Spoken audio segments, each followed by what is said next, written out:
UP के मुख्यमंत्री योगी आदित्यनाथ उर्फ अजय सिंह बिष्ट, आप पहले नाम योगी आदित्यनाथ रख लो या अजय सिंह बिष्ट रख लो, ये दोनों एक ही व्यक्ति हैं। तो इनके बारे में मैं कुछ बताना चाहता हूं, लेकिन पहले ये जो अपने भाषणों में ये जो पब्लिकली स्पीच देते हैं, जो उसमें ये क्या बात कहते हैं, उसको पहले आप सुनिए और उसके बाद मैं आपको बताता हूं कि ये कर क्या रहे हैं और करना क्या चाहते हैं, और क्या इनके जैसा व्यक्ति देश के या किसी राज्य के इस गरिमामय पद पर बने रहने लायक है।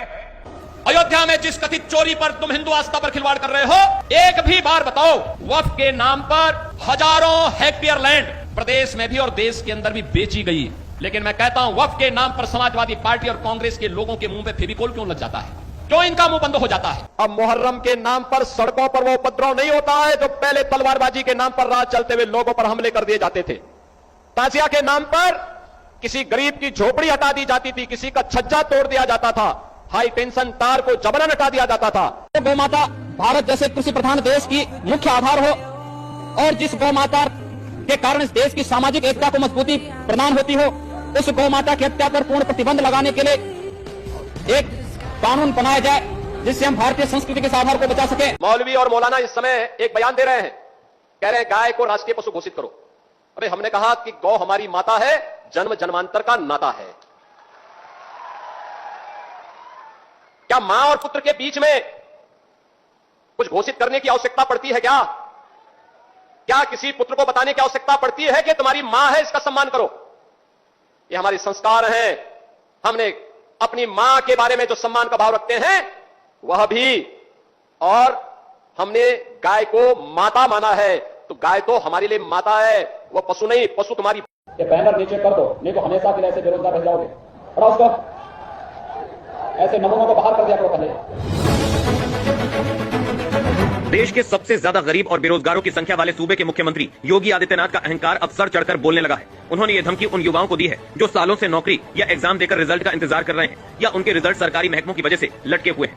70 लाख रोजगार का वादा करके यूपी में ऐतिहासिक जीत दर्ज करने वाली योगी सरकार ने रोजगार तो नहीं दिया, लेकिन समय समय पर इन युवाओं को अपने अहंकार से रूबरू। आपने सारे वीडियो को देख लिया। एक भी वीडियो में आपने बताइए इन्होंने एजुकेशन की बात की, एक भी वीडियो में इन्होंने हिंदुओं के एजुकेशन की बात की, हिंदुओं के एम्प्लॉयमेंट की बात की? क्या एक भी वीडियो में, एक भी स्पीच में इन्होंने क्या हिंदुओं के डेवलपमेंट की बात की? हिंदू बहन बेटियों के लिए कोई स्कीम चलाई हो किसी तरीके से, क्या बोलते हैं, एजुकेशन को लेके, मेडिकल को लेके, एम्प्लॉयमेंट को लेके किसी के लिए चलाई? नहीं चलाई।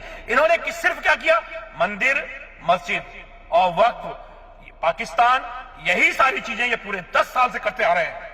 10 साल से ये व्यक्ति जो है पूरे प्रदेश में नहीं पूरे देश में नफरत का माहौल पैदा कर रहा है, और जो लोग नफरत फैला रहे हैं ये व्यक्ति जो है उसको प्रमोट कर रहा है। मतलब ये बताना चाहता है कि अगर देश में राज करना है तो धर्म के नाम पर लोगों को लड़वाओ और फूट डालो, राज करो। जो अंग्रेजों की नीति थी वही नीति इनके द्वारा अपनाई जा रही है। तो क्या ये व्यक्ति जो है इस पद पर बने लायक है? और अगर बने लायक नहीं है तो आप लोग बने क्यों रहने देना चाहते? मैं जो पूछता हूं, हिंदू समाज से पूछना चाहता हूं, हिंदू भाई मेरे ये बताइए कि हिंदुओं के एम्प्लॉयमेंट के लिए इसने कोई काम किया हो तो बताइए। हिंदुओं के लिए, हिंदुओं के एजुकेशन पे कोई काम किया हो? अरे यार 56,000 स्कूलों को इसने बंद कर दिया। क्यों बंद कर दिया?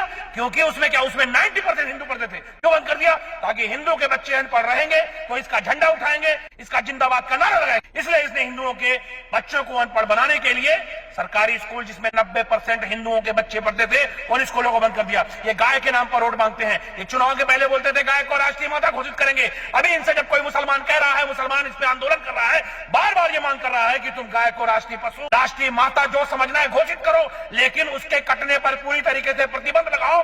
जो व्यक्ति गाय को बेच रहा है कसाईयों को, उन सालों को भी फांसी पर लटकाओ। लेकिन इसके मुंह से कोई आवाज नहीं निकल रही है।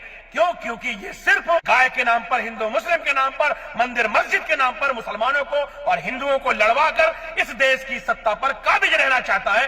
ये याद रखना हिंदुओं, ये याद रखना मुसलमानों, हमारा उद्देश्य बीजेपी को हराना या किसी पार्टी को जिताना नहीं होना चाहिए। हमारा उद्देश्य ये होना चाहिए कि कौन सा व्यक्ति जो है देश के लिए गद्दारी कर रहा है, देश के लोगों को लड़वा रहा है, देश में नफरत का माहौल पैदा कर रहा है, ऐसे व्यक्ति को जड़ से उखाड़ फेंकने के लिए हमको इस चुनाव में मेहनत करनी पड़ेगी। याद रखना। और मैं हिंदुओं से अपील करना चाहता हूं, अगर योगी आदित्यनाथ तुम्हारे बच्चों के एजुकेशन के लिए कोई काम किया हो, तुम्हारे बच्चों के मेडिकल फैसिलिटीज के लिए कोई काम किया हो, तुम्हारे बच्चों के एम्प्लॉयमेंट के लिए कोई काम किया हो, गाय को राष्ट्रीय माता बनाने के लिए कोई काम किया हो, गाय की हत्या रोकने के लिए कोई काम किया हो, हिंदुओं को क्या बोलते हैं बेरोजगारी से बचाने के लिए कोई काम किया हो, तो आप बिल्कुल उसको वोट देना। वरना आप उसको वोट देकर अपने बच्चों का, अपने प्रदेश का, अपने देश का भविष्य खराब कर रहे हैं।